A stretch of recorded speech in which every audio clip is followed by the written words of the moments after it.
So what is polymorphism? Okay, so the idea comes from biology. So where there's a principle that an organism or species can have many different forms or stages. So how does this apply to computer programming? So instead of an organism or species, we have an object or a class. So subclasses of a class can define their own unique behaviors, yet share some of the same functionality as the parent. This will make more sense when you see an example or when you see it in practice. But let's get some technical, first some vocabulary. An override versus an overload. An override is what we need for polymorphism. An overload is something, it's a similar concept, but it's a little bit different. So an override is when a subclass defines a method that was already defined or declared in its superclass. So say you've got if the superclass was abstract, then it just declares the method. If the subclass defines it or provides, the actual code implementation of that method, then it's called an override. It's also an override if you implement an interface. So it's a little bit tricky there, but the idea is that the subclass defines a method that was defined or declared in its superclass or interface, or in an interface that it implements. An override, to contrast with, an overload, to contrast with override. An overload is when a single class, and we're not even thinking about parent classes or the superclass or anything there, when a single class has two methods of the same name. Okay, so if they have the same name, Java requires that they have the same return type. Okay, so if one returns void, the other also returns void. Java will require that they have different input parameters. So you can have two methods of the same name so long as they return the same type of data and they have different input parameters. And Java is going to tell which one to execute, which chunk of code to execute, depending on what those parameters are. So not to confuse an overload with an override. An override requires parent classes and subclass. The subclass redefines the behavior, if you want to think of it that way. And we can't have polymorphism without an override. So let's give an example of some code. This is kind of a trivial example, but it hopefully makes clear the idea. So I've created a class that I call polytest. It's just to test polymorphism. And so the idea is that you can have a collection of type animal. You can fill the collection up with different kind of animals, and each animal will behave in its own way.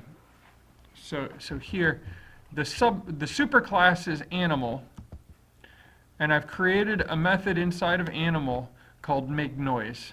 And when an animal makes noise, it's just going to print out, I'm an animal. And I've created two subclasses, dog and cat. And you can't have polymorphism unless you override something. So I've got an override of the make noise method, okay?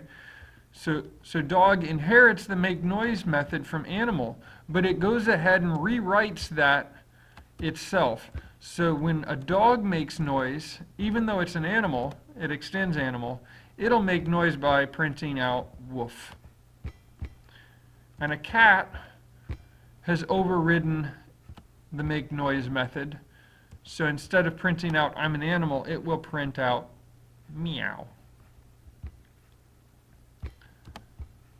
So in this array list of animals, I've added a new dog, a new animal, and a new cat.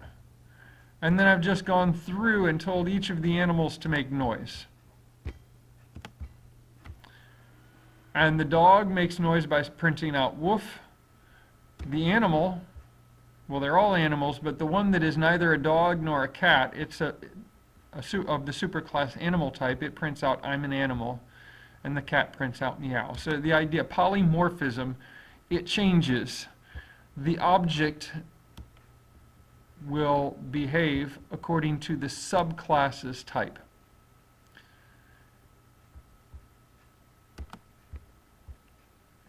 So you have a superclass, it either declares or defines a method. The subclass redefines the behavior. So you can have multiple subclasses, each one redefining that method to do something a little bit different. That's polymorphism. A few other interesting, important details. Extends versus implements. So there are some limitations with interfaces, and there are limitations for extends, and it's important to know when you want to do what. And so you can't create an instance of an interface. Okay, so if you want to create an instance of the superclass, like in my case, I created an instance of the class animal. So I didn't make animal an interface, I made it an actual class. So you can't create an instance of an interface. That's a limitation of an interface. You can only create an instance of a class. You can create an instance of a superclass so long as it is not abstract. You cannot create an instance of an abstract class. So that's one difference between extends and implements. So you extend a superclass. If you have extended a superclass, you can create an instance or an object from that superclass. If you have implemented an interface, you cannot create an object from that interface. Interfaces have no constructor. You can't inherit method implementation from an interface. So in a superclass, you can inherit a method. So say I just define some new method inside of animal, public void junk.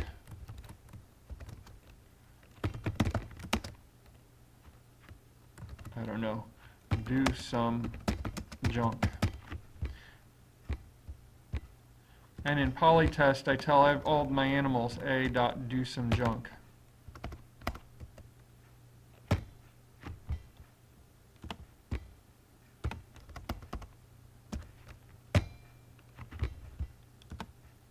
Oh, I'm sorry. I'm going to call this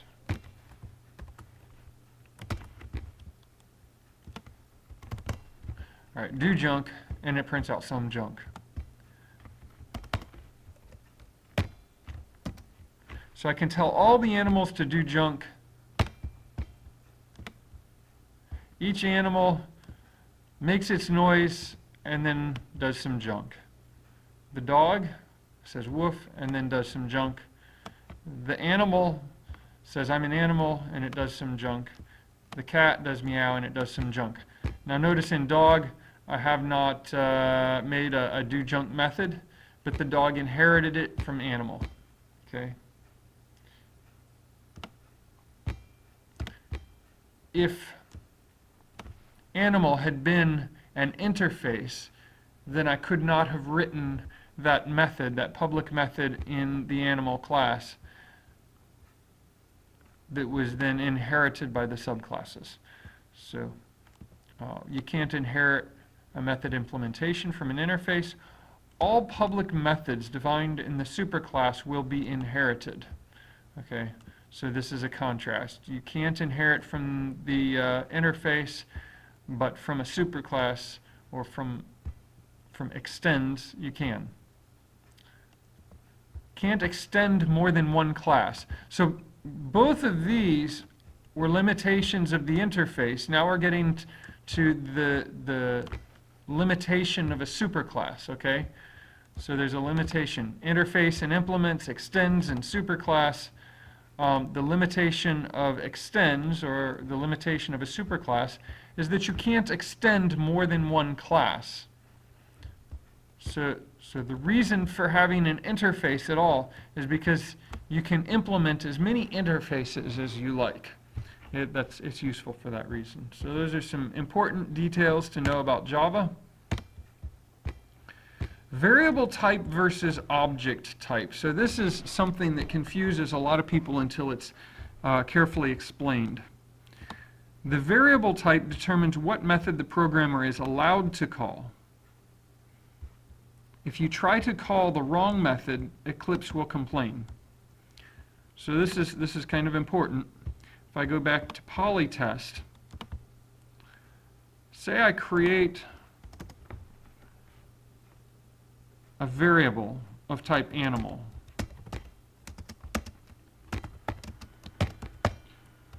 And I put a dog in it.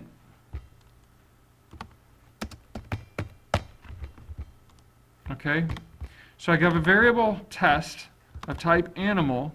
I've created a dog and I've put it inside of test. Now, if I type test dot, I can do junk. Okay? I can also make noise. When it makes noise, it'll make noise like a dog. When it does junk, it'll do junk like an animal. But a dog also has a chase cat method. I've written a chase cat method inside of a dog. If I type test dot chase cat, Eclipse complains at me. It says test, the variable test, is of type animal, and animals don't chase cats. Only dogs do that. I don't have a chase cat method in the animal superclass. It doesn't exist there. So the variable type determines what methods the programmer is allowed to call. Try to call the wrong method and Eclipse will complain. The object type determines what will happen when the method is called. So even though the variable is of type animal, since the object is type dog, if I tell it to make a noise, okay, I'm allowed to call make noise because make noise is defined in animal. Okay, the variable type, the type of the variable test is animal. The variable type determines which methods I'm allowed to call. But the object type, the object that I've put in that variable, is of type dog. It determines what will happen when the method is called. Okay? So I got a woof from this make noise. Even though the variable was of type animal, since the object that was put in the variable is of type dog. So how come I can put a dog inside of a variable of type animal? Well, since dog extends animal, it is an animal. So I can put it in a variable of type animal. Now I can't put an animal in a variable of type dog. So I can create a variable of type dog, dog d equals, if I try to say new animal,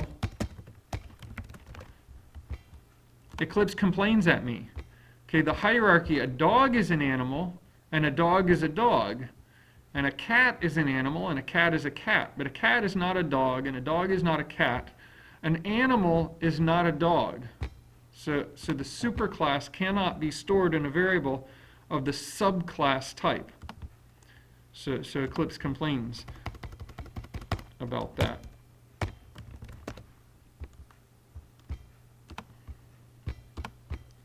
So the object has a type. The variable has a type. The variable type determines what methods the programmer is allowed to call. The object type determines what will happen when the method is called. We can create a variable of any type, even from interfaces and abstract classes. So remember, we have an interface that is comparable, right? I can create a variable of type comparable.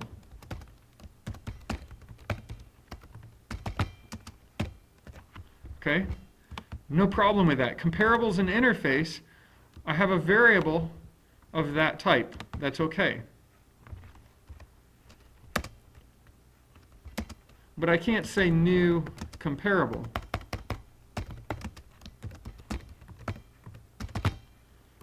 Because comparable is an interface, I can't create an instance of it. Integer is a class that implements comparable. If I create a new integer object, I can put it into a variable of type comparable.